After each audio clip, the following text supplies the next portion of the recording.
Okay, so we have two cars that are starting 200 miles apart from each other.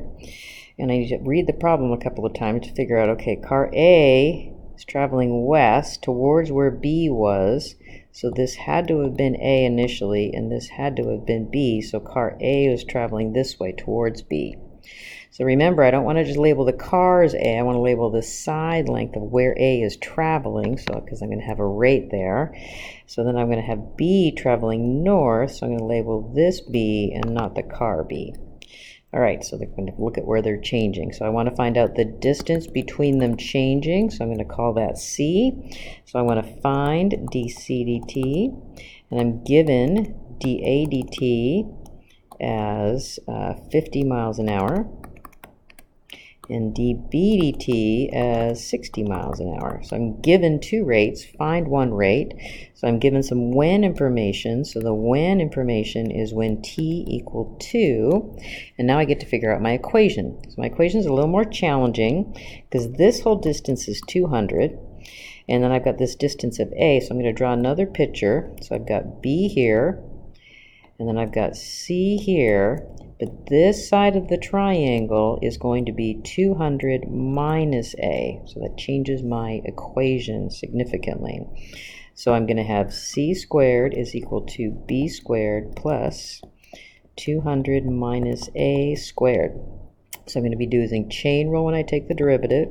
2C dc dt, 2B dB dt. Now chain rule over here, 2 times 200 minus A to the 1 power, and then I'm going to take the derivative of the inside. Derivative of 200 is 0.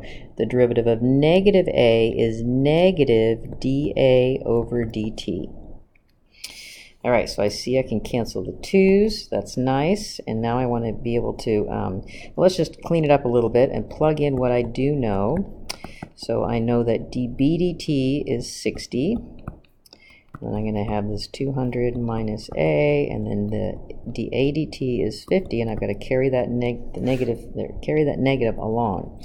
So let's go figure out what's happening with this distances. So I've got this side length B, and the rate that B is changing is 60 miles an hour for 2 hours, so that gives me B is 120.